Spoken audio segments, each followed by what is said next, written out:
Shabbat Shalom, everyone! How are you? Today's Torah portion is called Noach. Noach. Have you heard of Noah? Yes, he's one of my favorites too. This is what God says about him. Noah was a righteous man, blameless among the people of his time, and he walked with God. God saw how corrupt the earth had become, for all the people on the earth had corrupted their ways. So God said to Noah, I am going to put an end to all people, for the earth is filled with violence because of them. I am surely going to destroy both them and the earth. So what did God say about Noah? That he was a tzaddik. That means a righteous man. And the other people on the earth were not. They were sinning a lot. The whole earth was full of violence. So what did God say he was going to do about that? That's right. He said he was going to destroy the earth. And what did he tell Noah to build? That's right, an ark. And what did Noah bring on the ark? What did God bring to him to go on the ark? Yes, all the animals. And then God closed up the doors and it rained. For how long? Yes, 40 days and 40 nights. And the whole earth was flooded, even above the tops of the highest mountains. And all the people and the animals that were left on the earth were destroyed. And then God's Spirit hovered over the face of the waters again, just like it did last week, and God made a promise. And what was the sign that he put in the sky of his promise? Yes, a rainbow. Let's hear what God said about his rainbow. He says, I will establish my covenant with you. Never again will all life be cut off by the waters of a flood. Never again will there be a flood to destroy the earth. I have set my rainbow in the clouds, and it will be the sign of the covenant between me and the earth. So what is the rainbow a sign of? Yes, it's a covenant. It's a promise that God makes that he will never destroy the world again with a flood.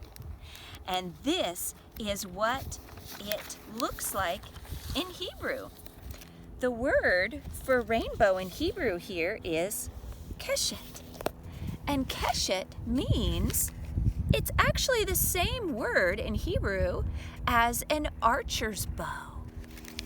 Like that. Do you see how the archer's bow is shaped the same way that a rainbow is shaped? Isn't that interesting? And which direction is the arrow pointing? Yes, it's pointing right up to the heavens. Where does God live? God lives in the heavens. Why is God pointing the arrow at himself? Wasn't it the people that were wicked and full of violence? Wouldn't you think God would point the arrow at them? But no, God is so full of surprises. He points the arrow at himself in his promise. Isn't that cool? God is telling us something there. Let's read what the prophets say.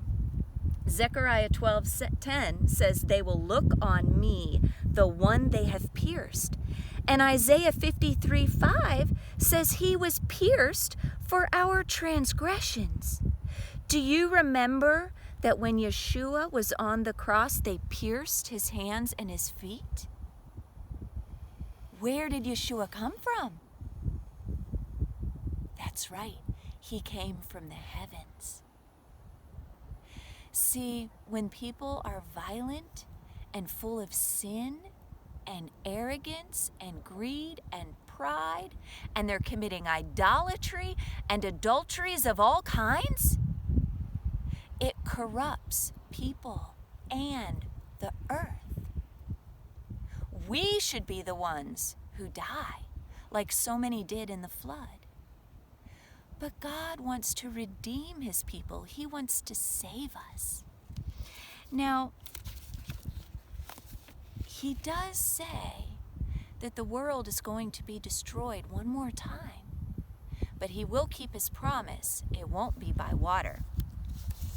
What does he say in 2 Peter? He says, by these waters, talking about the flood, also the world of that time was deluged and destroyed. By the same word, the present heavens and earth are reserved for fire, being kept for the day of judgment and destruction of ungodly men. So there will come another destruction and then renewal of the earth, but this time it won't be by water because God keeps his promises. How will it be destroyed? Yes, by fire. But those who are with Yeshua, just like those who were with Noah in the ark, those who are with Yeshua will be saved. Because Yeshua is the living water. He is the way, the truth, and the life. And God says that those who are baptized with him will be safe. Shabbat Shalom.